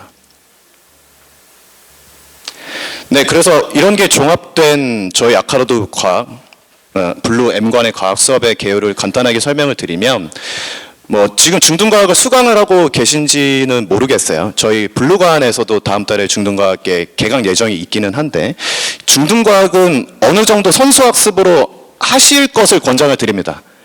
왜냐하면 이제 중등과학이 특히나 이제 중등과학에서 사용하는 교재들이나 하이탁 같은 것들이 되게 엄밀하게 작문의 형식으로 내용을 전개를 하거든요. 그래서 아이들이 이제 언어적인 부분들에 대해서 조금 더 숙달이 되고 중등과학의 텍스트를 읽어낼 수 있을 정도의 수준이 됐을 때 통합과학으로 이제 넘어오시는 것을 권장을 드리고 이제 통합과학이 어느 정도 마무리가 되시면 물리원, 지금 현행 기준으로 물리원, 화학원인데 이게 나중에 아이들 이제 진로 선택이나 그 일반 선택으로 파생되는 부분이니까 이런 부분까지 생각을 해주시면 될 것 같습니다. 네, 그래서 개강 일정을 브로셔를 한번 확인을 해주시는데 보시면 통합과학 같은 경우는 수업이 4시간으로 진행이 됩니다. 근데 이 안에서 선생님 2분이 교차로 진행을 하시고요. 각 좀 중점적으로 다루시는 과목들을 나눠서 진행을 하고 있어서 토요일, 일요일 중에 하루를 듣는다고 생각하시면 됩니다. 이제 반이 2개가 열리는 거죠. 자, 그 다음에 어쨌든 통합과학의 수업 목표는 아까도 말씀을 드렸다시피 엄밀하게 개념을 형성을 하는 거 그리고 아이들이 문제 해결 능력을 갖추게 하는 건 이건 당연한 거고요. 거기다가 더해서 독해력이나 아니면 논리적으로 본인의 답안을 서술할 수 있는 능력 또 같이 연습을 해주면서 창의 융합형 문항에 대해서 조금씩은 적응을 해나가야 될 것 같습니다. 자, 그래서 이런 것들이 수업적으로 반영이 되는 것은 이제 개념 교재나 아니면 거기에 추가적으로 나가는 읽기 자료 같은 것들이 있을 거고요. 그리고 아이들한테 워크북을 같이 제공을 하는데 최근에 5개년 동안 기출되었던 이 교육청 모의고사의 통합과학 문제를 단원별로 이제 소팅을 한 그런 교재가 있습니다. 그 아이들 매주마다 데일리로 이제 리뷰 테스트가 진행이 되는데 요거는 아이들 이제 개념 학습이 잘 형성이 돼 있나랑 좀 속도감, 어쨌든 아이들 실질적으로 시험을 잘 봐야 되니까 속도감을 체크를 할 수 있는 그런 시험과 그리고 총괄 테스트의 성격으로 창의 융합형 또는 장문의 해석을 요구하거나 의도 파악을 해야 하는 그런 형태 그리고 서술형 형태의 문항도 같이 준비를 하고 있습니다. 네, 수업 구성은 2시간씩 2타임이고요. 이 안에서 간단한 리뷰 테스트가 진행이 되고 테스트에 대한 피드백 그리고 질의응답 그 다음에 수업 진도가 진행이 되는 부분인데 요거는 이제 브로셔나 개인 질의응답으로 좀 더 부연 설명해 드리도록 하겠습니다. 시간이 좀 많이 흘렀기 때문에. 네. 이런 아이들의 진도나 과제 현황이나 테스트 같은 것들은 학원 친구 어플을 통해서 제공이 되는 부분이고 그리고 이제 복습 동영상은 중등과학 동영상이에요. 사실은 아이들이 조금 시간상 여건이 좀 안 돼서 통합과학을 바로 들어야 되는 그런 부분이 있어서 만약에 연계되는 중등과정이 약간 좀 희미해졌거나 아니면 기반 학습이 부족한 경우에 중등과학을 제가 찍어놓은 영상 같은 것들이 있어서 이런 것들이 좀 제공이 될 수 있을 것 같고 그리고 이제 성적 분석이 나갈 예정입니다. 물론 아이들이 어떤 약점을 가지고 있냐는 수업 시간에 주로 판단이 되는 부분이기는 해요. 최대한 수업 시간 안에서 해결을 하긴 할 거고요. 그래도 이제 객관적인 지표로서 아이들이 어떻게 학습이 잘 이루어지고 있는지를 어머님들께서 확인을 하실 수 있을 것 같습니다. 자, 좀 많은 얘기들을 정신없이 진행을 하다 보니까 좀 두서가 없는 부분도 있었는데 한 가지 당부드리고 싶은 말씀은요. 물론 어머님들 설명회를 참석을 하실 때는 어떤 수업을 들어야 되나 이것에 주안점을 두고 오시는 줄은 알지만 저희 설명회 하고 나면 아카로드 유튜브 계정에 다 설명회가 올라오거든요.